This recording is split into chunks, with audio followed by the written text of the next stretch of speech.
Hey there, food lovers! Today we're going to talk about spice blends, and one in very particular. We're talking about one of the most emblematic spice mixes of North Africa, Ras El Hanout. Welcome to the Spice Files. Some of the most famous countries for Ras El Hanout are Morocco, Tunisia and Algeria. Mostly what you see in the grocery stores are not the whole spices, but you can see it in its powder form.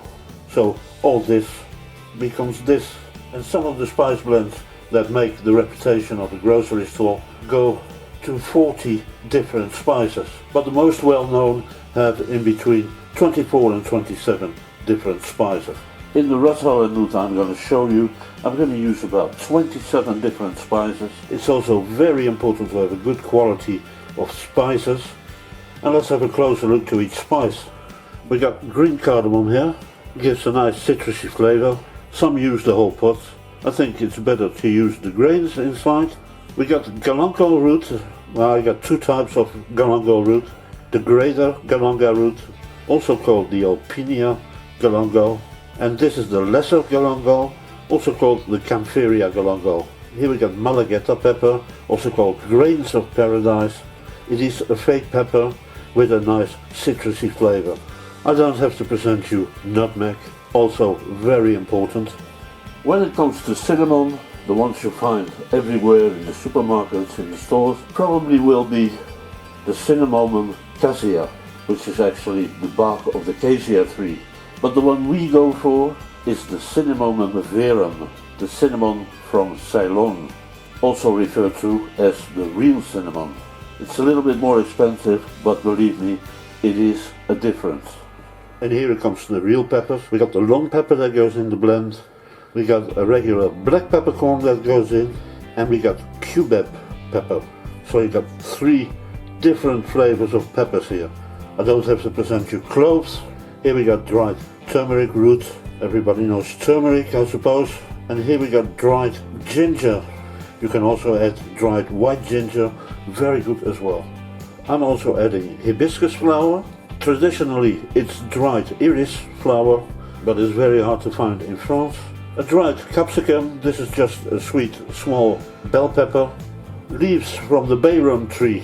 The bayrum tree is a cousin of the allspice berry tree. When you find this in powder form, they call it four spices. We're also going to use some lavender flower, a very nice flavor.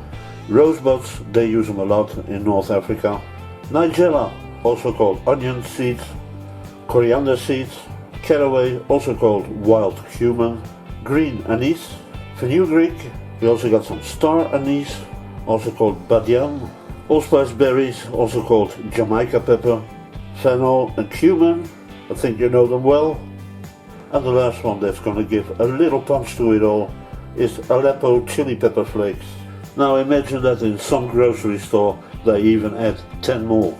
So you can see Ras El Hanout is a very complex blend, very sophisticated in the undertones, with some beautiful flowery background flavors. What is also amazing is the way you use the proportions of the spices. How much of this, how much of that is completely gonna change the flavor of your Ras El Hanout. So it has so many possibilities of flavors, there is no end to it. If you do a good couscous, use them whole in the broth, and if you want to make rubs, dry or not, marinades or meat seasoning, that's where the ground Ras El Hanout comes in. Of course, most of the people use the ground Ras El Hanout even in couscous or soups because it's so easy to find, and it also becomes quite expensive if you have to buy all these spices one by one. I hope you enjoyed the video and it was useful for you. If you haven't subscribed yet, please do so and hit that bell. It's a great motivation for me. And as this story ends, my dear friends, all that's left to say, bon appetit and see you back soon.